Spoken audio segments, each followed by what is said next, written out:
Good afternoon. So my name's Inga, and I apologise in advance for my bad throat. So yes, I'm a dental hygiene and therapy student at Manchester, and it's really an honour today to stand before you as the president of Manchester Pro-Life Society this year. As I look around, I see individuals who share a common belief, a collective passion, and a commitment to making a difference. Each of you brings something unique to the table, and it is your energy, dedication, and perseverance in the face of adversity that gives the pro-life movement momentum. I think the challenges and the hatred pro-life youth face has been so perfectly demonstrated by the happenings of last year in Manchester, when a brave young man decided to create a pro-life society there. As a society, our aims are to focus on educating students on abortion and assisted suicide and euthanasia. Our aim is to teach people why these practices are an injustice. And as students, we are the bricks of the future professional community. Their education is so important. We focus on supporting women, especially pregnant students, in choosing the right option and signposting students to relevant charities like Rachel's Vineyard and the Alma Mater Fund. If all we achieve as a society is saving one life from abortion, we would have been founded for a good purpose. As one of our committee members rightly said recently, we must first change the culture and then the legislation will follow, by making abortion and assisted suicide unthinkable. Since becoming a society, we've faced a lot of hatred and abuse for holding our views. Last year at our first event, there were waves upon waves of people to shout, scream, and belittle those pro-lifers who dared to come. I remember having to squeeze past all the protesters just to get to the front door, and the intimidation was unreal. They threw eggs at the windows, interrupted the event by coming into the room, where a group of protesters began shouting as if they could drown out our voices, just like society has done to abortion victims, simply because they have a louder voice. As we walked out, one of the men actually told me to get raped, showing how these people don't actually care about women or their right to control their own body, so much so that they would weaponize such brutal assault against the women who don't hold their own views, and suggest they violently lose control as a way of punishment. This is far from the only adversity we've faced as a society. Members have been followed home, ostracised from course mates, and other protests, including ones where our leaflets and personal items have been stolen in an attempt to stop us giving information out. Our stall tables have been overturned. Our society has been infiltrated by zealous pro-choice individuals in an attempt to dissolve our society from the inside out. But we combated this by so they called for a general election, a general meeting, where they would vote to see if we could be shut down or not. So we went all the way to Essex, 4 hours away from Manchester, at 6 a.m. just to hold a meeting so they couldn't vote. And all the time, we have had very little support from the Students' Union, who claim to be heralders of free speech. In fact, we've had to debate them already when they decided to take a pro-choice stance, and yet they rejected the idea to signpost other support to pregnant students, like funding and post-abortive care. This really highlights how they do not have regard for choice or women, but rather just pick the quick fix band-aid over the bullet hole option. They have effectively taken a pro-abortion stance rather than one of choice. Despite all these seemingly constant challenges, the pro-life society has flourished, and the members have grown in strength and confidence, preparing them to be well-rounded pro-life individuals within the professional world. Any advice we can give to you is that you should be prepared for opposition and hatred if you are openly pro-life. But the outcomes and courage you develop are wonderful fruits. I'll now hand you over to Eric, who will elaborate more on the challenges and how to confront them and I won't let you listen anymore to my terrible voice.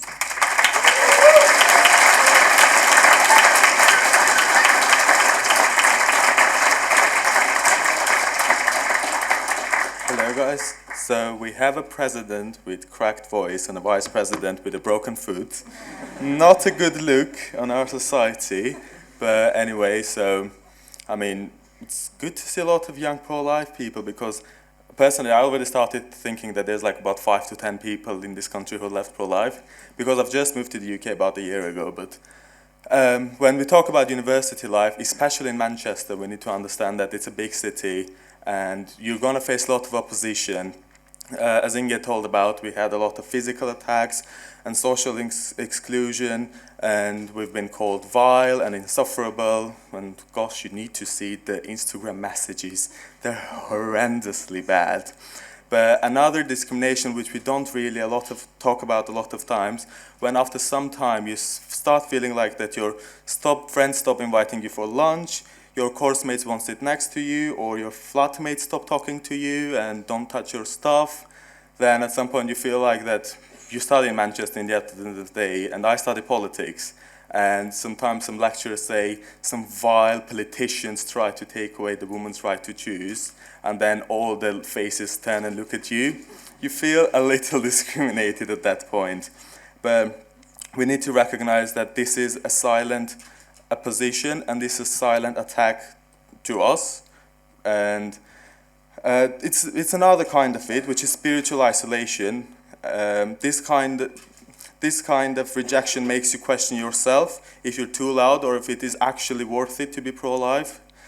But the devil doesn't stop attacking with violence. Sometimes he just makes you feel alone, and isolation breeds doubt, and doubt leads to silence.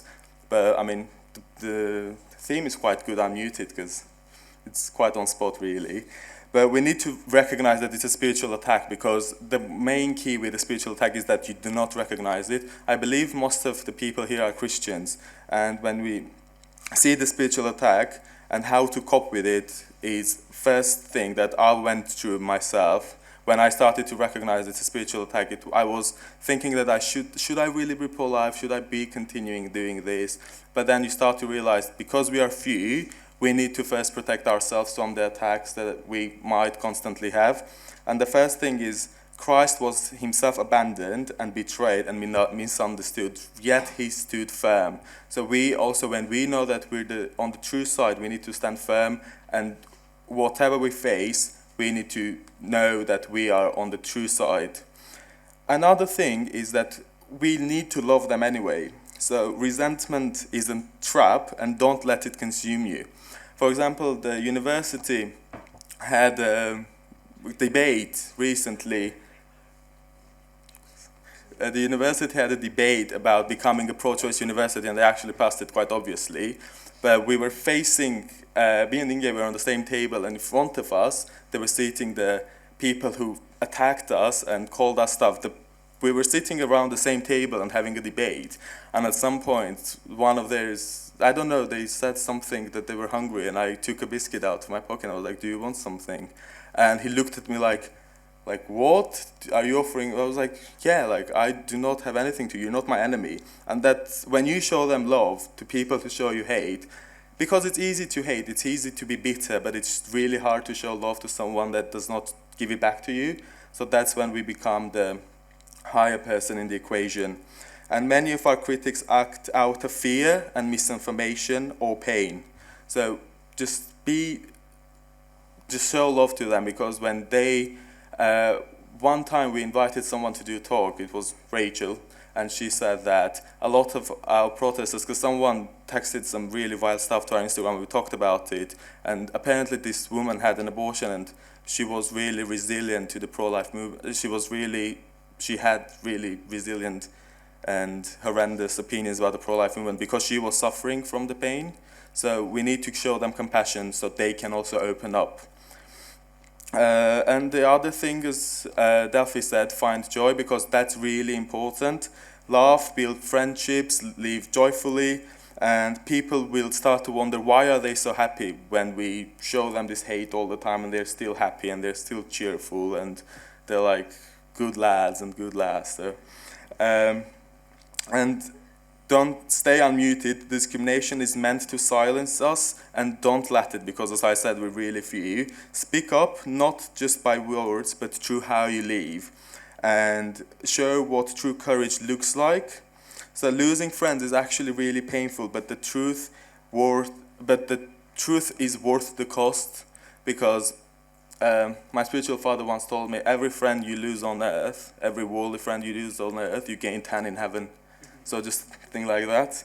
And if we stay strong, prayerful, joyful, and not afraid, nothing can silence the voice of our life.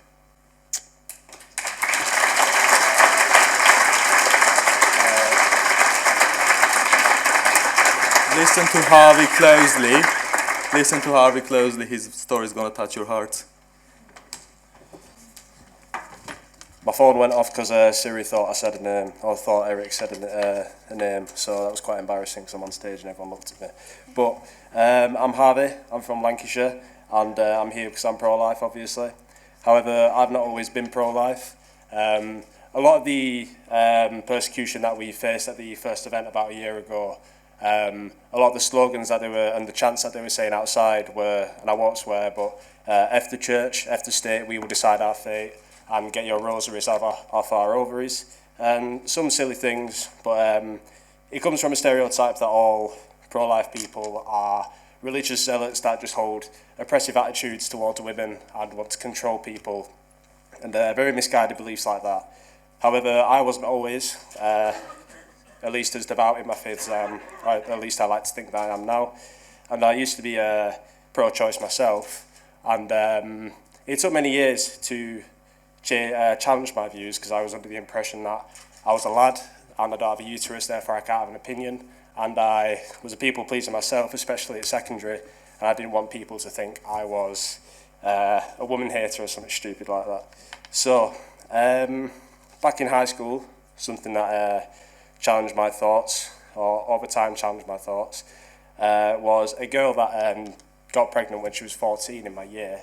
I had very different morals and a very different attitude about life, and I was a different person back then, and I was not sympathetic at all. This girl understandably must have been terrified, and she was terrified about what she went through because of the persecution she would have felt from all of her peers, and I was way too much of a coward to say anything to her face because I was childish, and I made very relentless jokes about her, making fun of the situation, saying that she should have bought her child and that she was an idiot for not aborting her child, because why would she ruin her education and ruin her life by keeping this child that's just going to limit her for the rest of her life.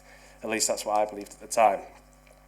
And I didn't necessarily get on with her, and I certainly didn't get along with the father of the child, so the jokes against him were very relentless. And for a time he wanted, unfortunately, nothing to do with his girlfriend, or his ex-girlfriend at the time, or his own child. It was a very sad situation, and I had zero sympathy towards her or him, and towards people in general that found themselves pregnant.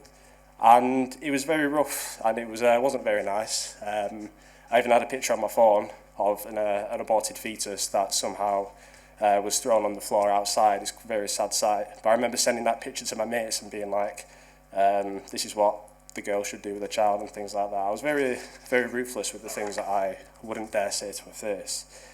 And it's very sad, and unfortunately I found myself in somewhat of a similar position a few years later when I was 17 or 18. Again, I had different morals back then, and I have a different attitude towards sex before marriage, but I was invited round to a girl's house, and one thing led to another, and I left after that. Quite some time later, I was terrified by a message that I received from her because she missed her period, and at that point I'm thinking, oh no, I'm now putting myself into the situation that that this lad put himself in a few years ago, and I was absolutely terrified. So all of them jokes I was making about the lad and the mother of his child, I was essentially a hypocrite because I managed to put myself into that position. And I was absolutely terrified. I still haven't told my parents this story, in all truth. It's a bit of an embarrassing story to bring up at the dinner table. And I was very scared. I didn't even tell my friends. No one in my family knew. knew again it was just me and this girl. And I had I had different mental health back then. I was on some pills that a side effect was depression and things like this. And I actually had suicidal thoughts at that time, thinking that if I couldn't convince her to get an abortion, I would try and maybe sneak the pill or whatever into one of her drinks, or I would try my absolute best to coerce her into having an abortion. I would offer a lift to a clinic or whatever. I was thinking of literally every single possible way to get rid of this child that I had to put 50% of the effort into by bringing into the world, if it happened. Because thankfully, I say thankfully not because it's a pregnancy scare, because I don't like language like that, because that implies that children aren't a blessing to have. However, I was very scared at the time, and I say thankfully she wasn't pregnant, because that child would have been aborted. So thankfully no child was actually harmed. But it was times like this where I reflected on how I spoke about the girl that got pregnant at secondary school, and I realised how ruthless I was and how little I valued life at all. I had such a low regard for life and other people that I would make fun of her relentlessly, the father of her child, and I would embarrassingly put myself in that same situation, similar situation, years later. And that girl thankfully kept her child, and I even see her come into the place that I work at, and she sometimes comes in with a son, and it's very amazing because I see that even despite how scared she was, she had to leave school for like 6 months during year 11 and year 10 because she had to take care of a child, she had better things to do. And I see her coming in to work with a child, and I think, wow, that's a child that I said should be aborted. That's a child that I essentially wished death upon, which is a very horrible thing. And there was even one time where the father came into my work with his child, and he was smiling, he was laughing and joking with this kid that he wanted absolutely nothing to do with, even after he was born. He went to see the baby and then just completely disappeared off the radar for a while. Thankfully, he's back in his child's life, and he goes to places with him, he spends money on him, and he absolutely loves and adores him. Comes into work, pushing the trolley, because I work in retail, and he has a son in his trolley. After buying his stuff and saying hi to me, he picks his son up with a big smile on his face and walks out the store with him, which is absolutely amazing. And I see that and see how happy they are, and then think, wow, I actually wish death upon this kid, that's crazy. And it absolutely is. And to put myself in that situation, of course, that was the one time in my life where I ever had any suicidal thoughts, and thankfully nothing came of it, of course.